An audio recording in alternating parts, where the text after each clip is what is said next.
اور یہ دنیا زندگی آخرت کے مقابلے میں بجز ایک متاع قلیل اور کچھ بھی نہیں. دیکھو بتایا نا یہ دنیا کے زندگی پر اتراتے ہیں. یہ دنیا کے بارے میں اللہ تعالیٰ کیا فرماتے ہیں؟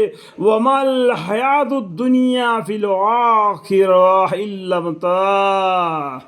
اور یہ دنیا زندگی آخرت کے مقابل میں بجز ایک متاع قلیل کے اور کچھ بھی نہیں ہے. اور یہ کافی لوگ کہتے ہیں کہ ان پر ہماری فرمائش معجم میں سے کوئی معجزہ ان کے رب کی طرف سے کیوں نہیں نازل کیا گیا. اور یہ کافی لوگ کہتے ہیں کہ ان پر ہماری فرمائش معجم میں سے کوئی معجزہ ان کے رب کی طرف سے کیوں نہیں نازل کیا گیا. بولتے یہ معجزہ ہے، وہ معجزہ ہے، وہ یہ اپنا من مانی سے جو دل لگی بناتے ہیں. کیا یہ دل لگی بناتے ہیں؟ ان کی کہنے کو حساب سے اللہ تعالیٰ معجزہ نازل کریں گے یا پیغمبر معجزہ لائیں گے؟ یہ اللہ کی مرضی ہے، جو چاہیے وہ کرے. آپ ہم کون ہو سکتے ہیں؟ ہم تو اللہ کے بندے ہیں. اللہ ہمارا خالق ہے، وہ جو کرنا ہے وہ کرتا ہے. آپ کا حدیث ہے کہ واقعہ اللہ تعالیٰ جن کو چاہیے گمراہ کر دیتے ہیں، اور جو شخص ان کے طرف متوجہ ہوتا ہے اس کو اپنی طرف سے ہدایت کر دیتے ہیں. اللہ تعالیٰ کے طرف متوجہ ہونا، اللہ کے طرف ڈھل جانا، اللہ کے طرف جھک جانا، اللہ کے سامنے سجدہ کرنا، اللہ کے سامنے گڑ گڑا کر رونا، تو اللہ تعالیٰ ہدایت کر دیتے ہیں. آپ کہا دیجئے کہ واقعہ اللہ تعالیٰ جس کو چاہے گمراہ کر دیتے ہیں، اور جو شخص ان کے طرف متوجہ ہوتا ہے اس کو اپنے طرف سے ہدایت کر دیتے ہیں. مراد اسے وہ لوگ ہیں جو ایمان لائے اور اللہ کے ذکر سے ان کے دلوں کو اطمینان ہوتا ہے. دیکھو اللہ کے ذکر سے، اللہ کے یاد سے دلوں کو اطمینان ہو جاتا ہے.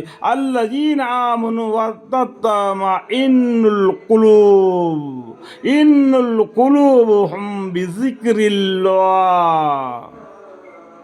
الحمدللہ. مراد سے وہ لوگ ہیں جو ایمان لائے اور اللہ کے ذکر سے ان کے دلوں کو اطمینان ہوتا ہے. جو خوب سمجھ لو کہ اللہ کے ذکر سے دلوں کو اطمینان ہوتا ہے. خوب سمجھ لو، خوب سمجھ لو. اللہ کے ذکر سے دلوں کو اطمینان ہوتا ہے. یہ دنیا کی کمائی سے نہیں، اللہ کے ذکر سے.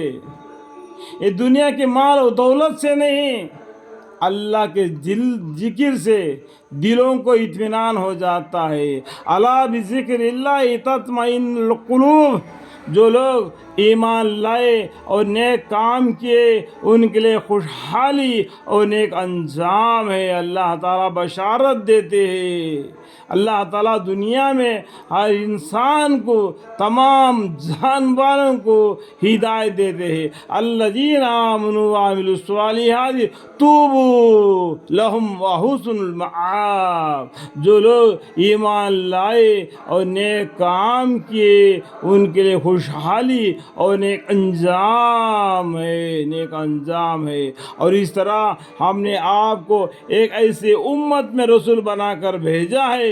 اس امت سے پہلے اور بہت سے امتیں گزر چکے ہیں. تو ہمارے پیغمبر ان پیغمبروں میں سے ایک پیغمبر ہے جو آخری پیغمبر ہے. ان کے پاس میں کوئی پیغمبر آنے والا نہیں ہے، کوئی کتاب نازل ہونے والا نہیں ہے.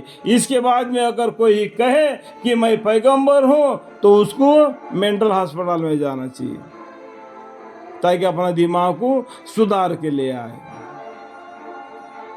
كذلك أرسلناك في أمة قد خلت من قبلها لتتلو عليهم الذي أوحينا إليك وهم يكفرون بالرحمن قل هو ربي لا إله إلا هو عليه توكلت وإليه متاب. اور اسی طرح ہم نے آپ کو ایک ایسی امت میں رسول